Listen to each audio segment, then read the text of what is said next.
Hi guys, it's Lisa here. So just a quick video. I know it's half term either last week or this week for a lot of people that are in the UK, and if you don't know what half term is, if you're elsewhere, it's kind of like the middle of the school kind of term, which I think is your semester kind of break. Maybe what you guys call spring break, maybe, I don't know. But anyway, so we are on half terms, which means a lot of groups and things aren't on. So these are 5 tips that I've found to keep the kids entertained. Especially if they're under 5s like mine. So, first off is, if the weather's good, take full advantage of it, because obviously you don't know when your next rainy day is going to be, especially if you're somewhere cold, like England tends to be most of the time. So I have a couple of trust, like, oh my goodness, what are they called?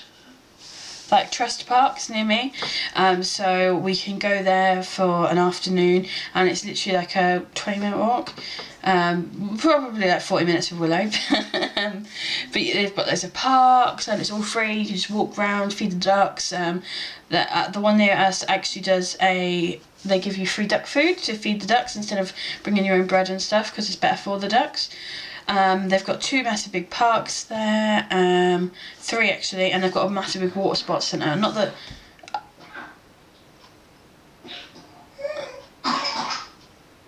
Sorry, I'm just listening to Dylan coughing. You okay? Yeah, he's alright. Sorry. So yeah, so that's kind of a good option if the weather's good. 2, check out your local play centres. I know they can be rammed on the weekend and on Saturday, but actually some of them aren't too good, especially the quieter ones are the ones that are attached to restaurants. So we have a Brewers Fayre restaurant not too far from us, so we've just spent the day there today. Well, not the day, but this morning we had lunch, and Willow went and played in their soft play and it was only like £3 for them to go and play in the soft play, which isn't too bad. And then we caught up with a friend and had a bite to eat, so that was fantastic. Number 3 is, especially if you've got older children, check out your local children's centre. Normally during the term time they kind of focus on under 5s, but actually they put 1 or 2 really good free or like very little cost sessions on. Like I know our local children's centre has like a puppet session and stuff, and it has like a they have one of the local theatres is coming in and doing loads of puppets and little shows for the kids, and doing like loads of nursery rhymes and stuff. And sometimes during the holidays they put on things for the older kids as well, so that's always a good place to kind of check out. Another thing is our local gymnastics studio. They, during the week, have like a session for like tumble tots for like the young under 3s kind of thing. So Willow absolutely loves it. She'll go there, she'll play on trampolines and the balance beams and everything, practice her roly-polies and everything. So that's really good, and I think that only costs us like £2.50 for both the kids, and I think they give me a hot drink as well.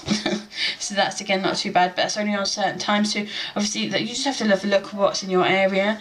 Another good thing I'd recommend is getting a good group of mum friends. Like if you go to a few groups here and there, just getting to know the same people and then swapping contact details. And I know it can be a bit cringy, and like sometimes mums can be a bit cliquey, but actually if you kind of go out there and you kind of make the first move, sometimes they're like, oh yeah, of course you can, come along and bring your kids to the same place we're going. And sometimes just having that, I've made loads of mummy friends through children's centres and baby groups and things like that.